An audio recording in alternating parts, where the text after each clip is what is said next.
Zanzi, this time around I'm in the Overberg region of the Western Cape. I'm going to be talking to Gerswin Louw, who heads up the livestock division of the Dasberg Farming company.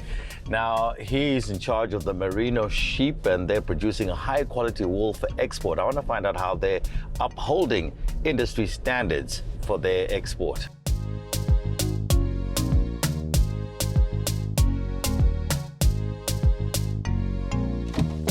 Gerswin, how's it, brother? Fine, thanks yourself, Tony. Good. Nice meeting you. Nice meeting you too, Tony. Welcome here on Dasberg Farming. No, thanks. Thanks. It's a beautiful day. I'm looking forward to spending some time with you. Yes, for sure, Fantastic. Tony. Let's do so.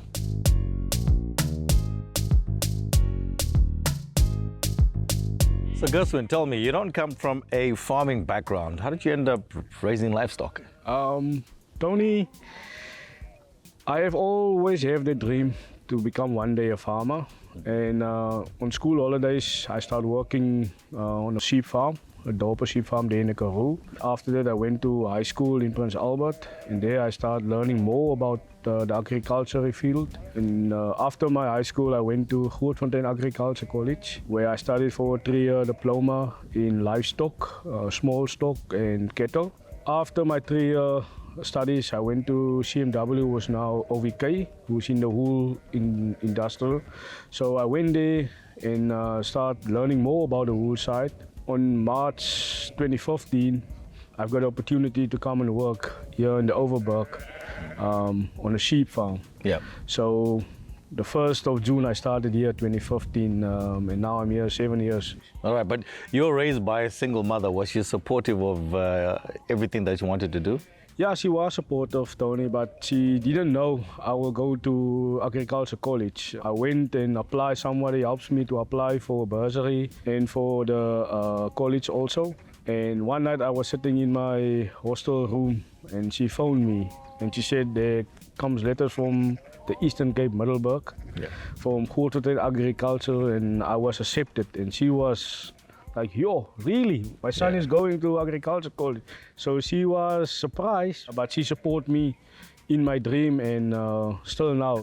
Talk to me now about your wife and kids. Tony, I met my wife 4 years ago. I came here and I just saw her here in town and I didn't notice one day she will be mine. And now after 4 years, we're still together and now we have 2 kids. One is 9 years old and the other one is 5 months old. Okay. So we got 2 daughters, Fantastic. And she's supporting you, obviously. Yeah, she's supporting me. 100%. She's now on the farm. Yeah. She just finished last month at work. Yeah. And now she's here with me on the farm. Why Merino, though? For me, it's a good quality of thing that we breed here. And you can make a lot of money out of it. And Merino sheep, it's now, most of the guys are going with mixed crossbreds, like a Duni Merino or Vlees Merino. But we believe in our Merino because you can get a lot of money out of the wool side and it's more expensive for our farming operation here. So in terms of Dasberg, you are now a partner, yourself and 2 other gentlemen. Speak to me about that. Tony, yeah, we are 3 shareholders. The aim that we have over 5 to 7 years is to get our own land, our 3 guys. We still have to do a lot of things to get there, but the company gives us an opportunity to learn and to get someday our own land and to grow our own crops and to look after our own families on our own land.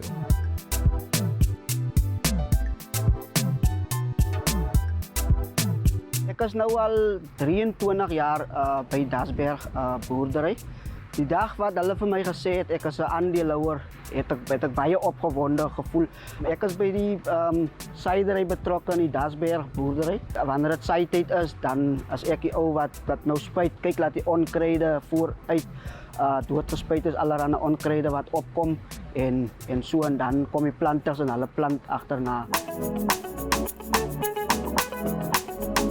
My history with Gus, and me and Gerswin met in Port Elizabeth. He did apply for manager of the livestock with my farming business. At that stage, it was Dasberg Farming farming. We've met, we've clicked. He came here and became the manager of the livestock. We've sent them on courses, the financial course of Syngenta, leadership course. Gerswin and Simon, the other partner of Kipara, they completed it successfully and they bring back the skills to the farming business. Dasberg Farming has got two shareholders. The one is the commercial farmer, Dasberg Farming, myself. The other one is Kipara, and they've got the majority shares in Dasberg Farming. The big advantage is that we are now in partnership in a citrus business, which is a new dimension of the farming business. Schalk played a big part in everything that you're doing now, correct? Yeah, that's correct. Yeah, he's like a father to me. I learn a lot of him because he's a hard worker. He is hands-on in his business and he's always giving us the opportunity to learn and to grow in the company. Is he a strict person? Is he tough on you guys? He's tough, Tony. When something doesn't go according to plan or there's something that's not right, he will speak up and he will say, but it doesn't work like that. You have to do it the right way. So that's why I love to work with him and he's a good mentor for us. So one day if we have our own farm or own company, we can participate in that kind of things and do it in our own company to let the company grow with that kind of standards. You love working with your workers, I know that because I've seen it. Why is that relationship so important for you, between you and the people that work for you? When you are not here on the farm, you should trust them. And if you give them a job, you know they will do it according to their ability. They are willing to learn also. So my workers, especially, they love working with sheep. I just enjoy them. And when we talk about personal stuff, we can talk. We are like brothers in the workplace. So Gerswin, I know you're a hands-on guy. You do some of the shearing yourself, don't you? Yeah. Okay, all right, fantastic. Are you ready to show me? Yeah, I'm ready. We can go. Yeah. Let's do it.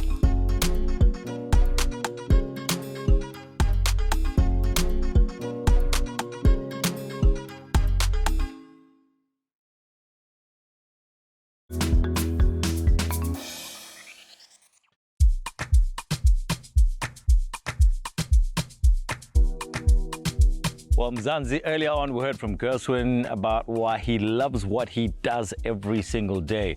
Now let's get to the crux of the matter and find out how they manage to produce good quality exportable wool from here every single year.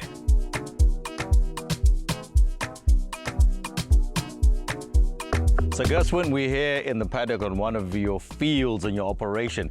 So you let them graze, plus you also give them feed. Talk to me about that. Yes, Tony, we feeding them 4 times a week in the drought season. And during the winter, we're using the pastures that we planted the year before. Where we're standing now, last year they're planting here canola with lucerne underneath it. So we're using the lucerne fields through the summer because they're only growing in the summer. During the winter time, they're going into a rest period. And feeding time of us is 4 times a week, Monday, Wednesday, Friday and Saturdays. We're giving the sheep maize every second day, and we also give them licks every second day. After that, we only give them a certain time, the amount of right food for them per day. So what we're looking at right now, these are your ewes. Yeah, correct. This is the younger ones. It was the first time at the rams. We're mating them in February. So now we just have to scan them in June, 35 days after taking out the rams. And then after that, we're waiting 40 days to scan them to check if they are pregnant or not. So Gerswin, talk to me about the mating process. You've got about 200 rams, correct? Yes, you are correct, Tony. We have got 200 rams. 120 is older ones, and the other ones is younger ones that is almost a year old or less than a year old. But we're only using the older ones 2 times a year. We're making every trop, we're making 250 ewes, and then we're putting in 7 rams per trop. So it works out 7 rams per 30 ewes. So the rams will stay there for 35 days. Yeah. with the ewes. After that, we're taking out the rams, and then we're going to the process where they have to wait 40 days to scan them. But genetically, because of genetics and so forth, you can't use the same rams continuously. What Yeah. time period is there?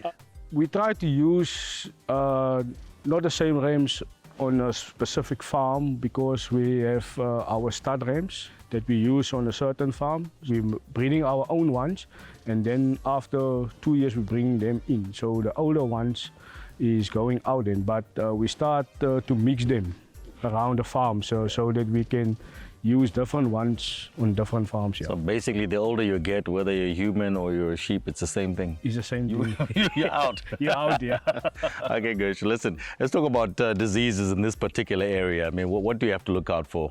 On the green pastures like Lucerne, we're having a problem like we call it white deram, especially with the lambs. And we have to give them something like soutklip that they lick to drink more water so that they don't eat too much of that green lucerne. Yeah. And then we're putting about bale. So a straw bale. Yes, we're putting them also out on the green pastures to prevent it. Yeah. Because you have to give them dry feed also to help digest the green lucerne. Okay, now a ewe, how many times or a year does it, let's put it this way, does it bless you with lambs? We're mating 2 times a year. We've got half of them for February to mate, and the other half we're mating in August, September. Yeah. So we're splitting in half, the 6,500 ewes or the 7,000 ewes, and then we're mating the half January, February, Yeah. and the other half August, September. Okay, and can carry 2 lambs. It can carry most of the time 1 lamb, or if you are lucky, you will get 2 lambs. Yeah. But it depends on how big or libido your rams have. Yeah, rams. Okay, fair enough. That's fair enough. Okay, so the process now, because you're basically, your Merino sheep here are basically here, your focus is on wool. Okay. At what age, what stage, or maybe age, do you start looking at the sheep and saying, listen, I think it's time to shear the sheep? The lambs we're shearing at 6 months old. We're shearing them. Then we're waiting for the ewes about 4 months to class them. And then we're taking out the stud ones that we want to breed our own rams. And the other ones is only for our flock. Yeah. Just to carry on to give us lambs, but the ones that we use in our stud, it must be a good quality of wool. We ensure to look at it and we class it towards our criteria that we have. So that's one of our specific rams that we use to breed that type of wool. Okay, because your market is China, and they're very specific in terms of the criteria, Yes. quality they want. Talk to me about that. China is buying most of the greasy wool in South Africa, but they also like a good quality of wool, longer wool. So you have to class them correctly because they look at that also. Because Okay. when they buy it, there must be the same length in the bale. But Gerswin, are you shearing mostly in the winter or in summer? So now we have to work out 8 months after we finish. So we finish shearing at the beginning of October. So I have to work out November until the next 8th month. Okay. So now our 8th month is now end of May, beginning of June. So I have to start shearing that time because the ewes that you're shearing the first time when you started, their wool is longer than the ones that shearing at the last day or the last week of the shearing. So next year my shearing will be in January, February. You see, so it moves on every time, yeah. Yeah, but it depends on when you shear them so first. every second year, Yeah. I was shearing in the winter time. Okay, why winter? Is there a specific reason? No, because we don't want longer wool in the winter because you have to get them off. Otherwise, you will struggle with blue fly during the winter. Yeah. So they're laying their eggs there. So their worms starting growing there. So you have to shear them off so that you can grow a nice wool during the winter. So when it comes to summer, your wool will be stronger and you will have a good quality of wool. Okay. Any advice for any young person out there that might look at you and say, listen, I want to do exactly what Gerswin is doing? Firstly, you have to love what you do. You have to have passion for it. You have to be one that will look after your people and your farm because that are your bread and butter. So you have to be a loved person to farm with the animals or anything you want to do, Yeah. But especially with sheep, you have to love and care for them. Yeah. Yeah. Take care of your sheep. Yes, and be passionate about it.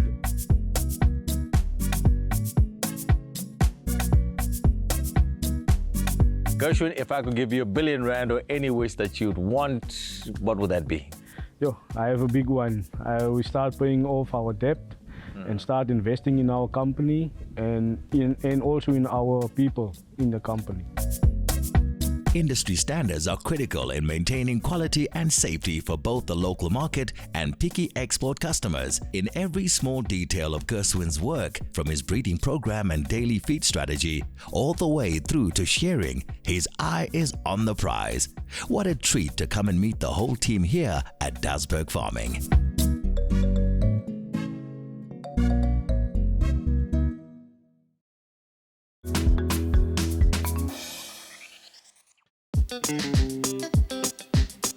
Welcome back to African Farming Mzansi. Now, many hands make light work, and at Dasberg Farm, Gerswin Louw can focus all his energies on producing exceptional merino sheep for extra fine, high-quality wool. Now, farming on this scale and at this level means that the industry regulations and standards are exacting, demanding attention to detail and, of course, careful management. Today, we're going to talk about compliance with industry regulations and standards across the value chain.